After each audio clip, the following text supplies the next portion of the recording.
Le corps préfectoral de Mans, les directeurs régionaux et chefs de service des administrations publiques et parapubliques formés sur les dangers liés à l'utilisation des réseaux sociaux. Le ministère de la Communication et de l'Économie numérique présente le cadre légal de l'usage des réseaux sociaux à ses acteurs de l'administration, tout en leur donnant les rudiments nécessaires pour l'utilisation efficace et efficiente des médias sociaux. Depuis 2013, il y a des lois qui ont été votées pour régir la cybercriminalité en Côte d'Ivoire. Donc on ne peut pas se lever, dire et faire ce qu'on veut. Les injures, les fausses informations que nous diffusons, le hacking. Voilà, autant de lois qui ont été mises en place. Les peines d'emprisonnement vont de 5 ans à 20 ans d'emprisonnement et les amendes vont de 2 millions jusqu'à 100 millions. Et les populations doivent être informées de cela afin que chacun agisse de manière responsable sur ces différentes plateformes-là. Après les acteurs de l'administration, c'est au tour des femmes et des jeunes de la ville de Mans de bénéficier de cette formation. Les responsabilités dans l'utilisation des réseaux sociaux ont été établies. Il y a beaucoup de choses qu'on ignorait par rapport aux réseaux sociaux. Et aujourd'hui, c'est un éclaircissement. C'est un éveil de conscience parce que tout ce qu'on ignorait, en tout cas, ont été vraiment dévoilés. Tout ce qui est conséquence. On sait maintenant là où mettre les pieds avant d'utiliser tout ce qui est réseaux sociaux. Et désormais, j'aimerais vraiment revoir la manière dont je communique sur les réseaux sociaux. Parce que cela peut seulement non entraver ma vie privée, mais aussi en tout cas peut détruire beaucoup de choses concernant mon entourage. Les étudiants de l'INFAS de Mans ont été la dernière cible de cette campagne de sensibilisation et de formation pour une utilisation responsable des médias sociaux. Démarrée le 28 août dernier, cette campagne nationale de sensibilisation va toucher 21 localités de la Côte d'Ivoire pour prendre fin le 14 octobre prochain.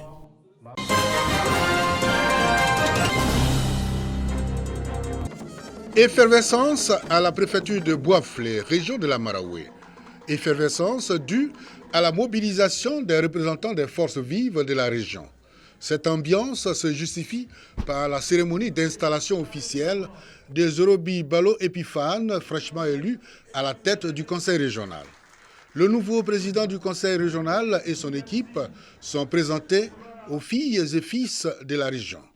Une cérémonie présidée par le préfet de région de la Maraoué.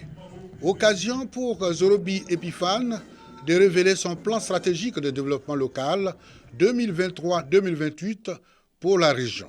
Le Conseil a besoin de se doter de façon urgente d'un outil de pilotage de l'action au service du développement. Créer un cadre de cohésion sociale, valoriser notre force culturelle, construire une équipe et équiper nos départements, investir pour les jeunes, soutenir les femmes, dynamiser l'agriculture, renforcer la sécurité des personnes et des biens, favoriser un environnement sain pour une Maraoué plus forte.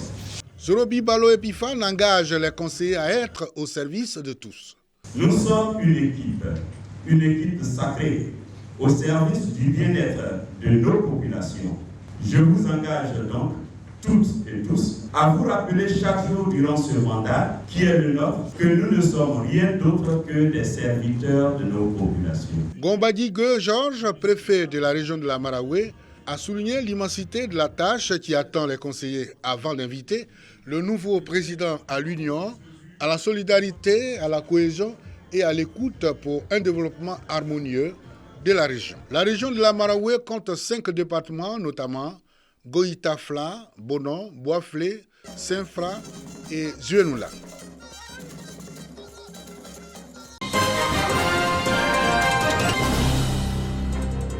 Sur l'axe Yamoussoukro-Daloa, les éléphants cyclistes avaient un double enjeu. Conserver le maillot jaune de leader et remporter cette étape de 136 km. Le capitaine Abou Sanogo et le maillot jaune Traoré Souleyman vont s'y atteler en maintenant une vitesse moyenne avoisinant les 40 km/h tout le long du parcours. Le peloton reste ainsi groupé jusqu'à l'entrée de Daloa où les baroudeurs se lancent pour l'arrivée au sprint. Solide dans les enjambées, Abou Sanogo franchit le premier la ligne d'arrivée en 3h42 minutes 27 secondes. Bonus, Traoré Souleyman conserve son maillot jaune de leader au classement général. C'est une victoire collective, j'étais content pour l'équipe de la Côte d'Ivoire. Il découvre également Daloa, la belle cité des antilopes. Donc c'est toute une bonne occasion de retrouvailles, de rassemblement et ça anime notre ville également. Représentant le ministre Mamadou Touré, parrain de l'étape Yamoussoukro Daloa, Yaya Silla, premier adjoint au maire de Daloa, a promis un accueil grandiose à la caravane pour l'édition 2024 qui marquera les 30 ans d'existence du Tour cycliste de Côte d'Ivoire.